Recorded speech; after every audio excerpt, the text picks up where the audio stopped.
Hello, TEDxAVL folks. My name is Avi Goldberg. I am a senior in computer science at UNC Asheville, and I've been asked to share with you a project that I've been working on that involves a brain-computer interface using consumer-grade EEG equipment.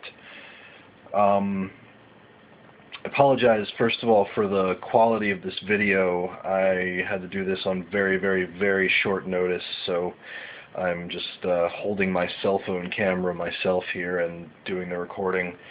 The project that I've been working on is, there's been research in the last few years into various different methods for using electroencephalography as a brain-computer interface. In other words, enabling direct input from the brain into a computer without typing or using a mouse or anything like that. So a lot of research has been done lately using very high-grade equipment. MIT, Princeton have done several studies using medical-grade EEG equipment where they have like a shower cap type device. Sorry about that. They have a shower cap type device or something with a whole bunch of electrodes that you have to connect to your head, and it's very cumbersome, and they're fairly expensive. Not the kind of thing that the average consumer can be expected to try and buy. So my goal with this project was to find the least expensive EEG equipment that you can possibly buy and see what I can do with it. So what you see here is called a MindWave headset. It is an EEG device that can be purchased right now on the consumer market for around $100. It's a wireless device, has a range of about 5 to 10 feet from the USB dongle that you plug into your computer.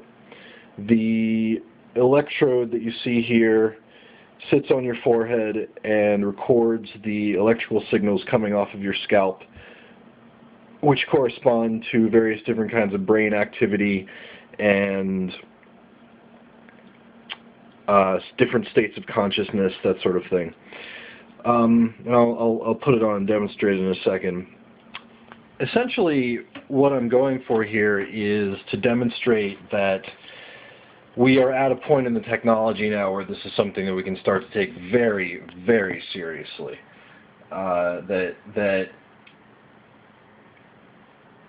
we are at a point where we can start. We already have these EEG devices that are at a totally reasonable consumer price point that anyone could really go out and buy, and they enable a lot of really interesting things. The most important, obviously, is enabling use of computers for people who don't have use of their hands and feet, and even people who have no use of any of their motor functions whatsoever. Like there's a condition known as locked-in syndrome, which is essentially where a patient has a fully aware mind but absolutely no motor control whatsoever. They can't even blink or move their tongue or anything like that, which is what a lot of the devices that we use right now to enable people with disabilities to communicate are based on either tongue controls or eye movement tracking or something along those lines. And there are people out there who don't even have those facilities in their body. So this is something that would enable absolutely anyone with control of their brain to communicate with the outside world, to control devices, to be mobile through the use of electronic wheelchairs or electronic, robotic exoskeletons, anything like that. So it's a very exciting technology, I think. There's a lot of different levels that are available right now. And like I said, this is the cheapest thing you can find right now. It's around $100.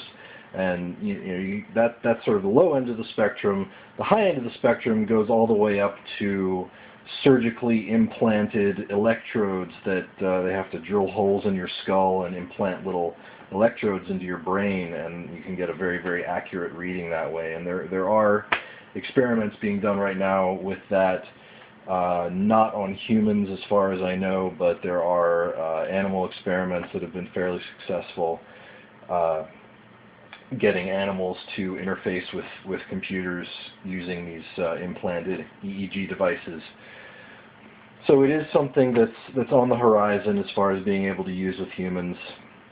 And in addition to the disability applications, there's also,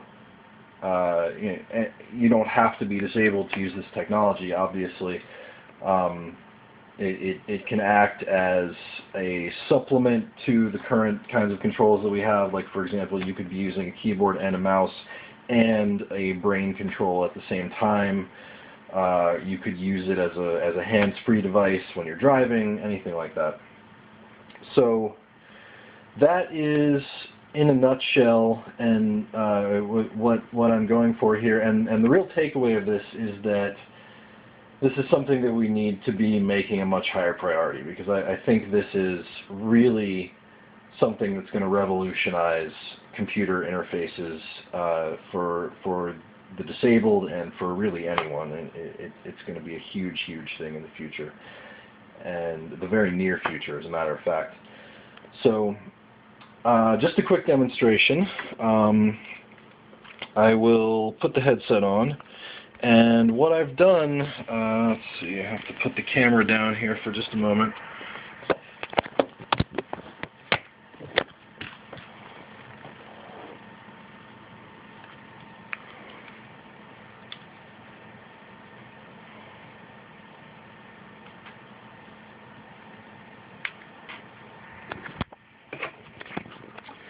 So here's the headset. I hope you can see that on me.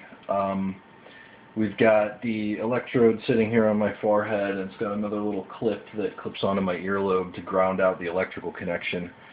It doesn't exactly fit me very well. I think this headset was designed for someone with a much smaller head than I have.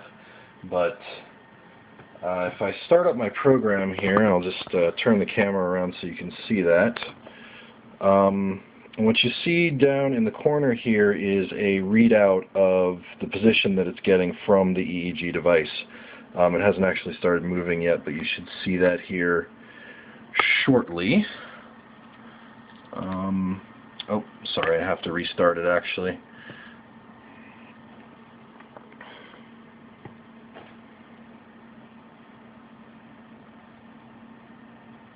In just a moment it should come up. There it goes. Okay, so now this device is interfacing with the computer. It's picking up electrical signals from off of my forehead, and it's using that to move this cursor back and forth. What this is measuring is essentially my attention level. So when I focus on it very intently, it'll move towards the right-hand side of the screen. And when I sort of distract myself and think about random things, it will move back towards the left-hand side of the screen, at least ideally. As I said, this is a fairly inexpensive piece of equipment, so much better results could be achieved with higher grade devices, but this is essentially just a concept demonstration. So what I've done is actually connect this to Ableton Live, which is a fairly popular music production program, computer-based music production program. And I'm not sure how well you can see this, but this little knob right here is actually moving in sync with the cursor. So that's actually the thing that we're controlling right now with the Brainwave headset. So what I can do is actually start up the music here, and there is, let me turn that down a bit.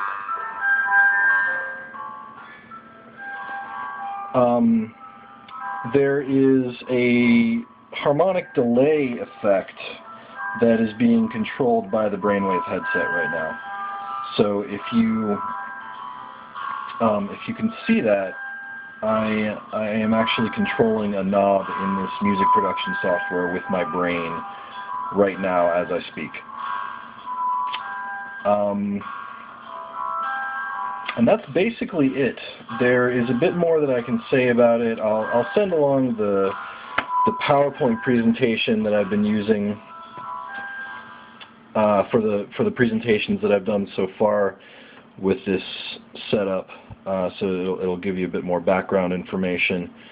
But that is basically the gist of it. And as I said, the takeaway here is that this is a truly revolutionary piece of technology that you know, we've all dreamed about being able to control computers with our minds, or at least I have, and I know many people that I've spoken to about this certainly have. And this is a technology, the technology that enables us to do that is here now. It just needs a bit of a shove in the right direction to really get it going and working on a full scale. So that is what I have to share with you. And if you have any questions, I should be available by phone. I apologize for not being able to be there in person, but I actually have an internship in Raleigh for the summer. I got a software developer position here, so I'm in Raleigh until next Friday. So, but if you have any questions, I should be available by phone. Please feel free to call me. And thanks for your time. Take care.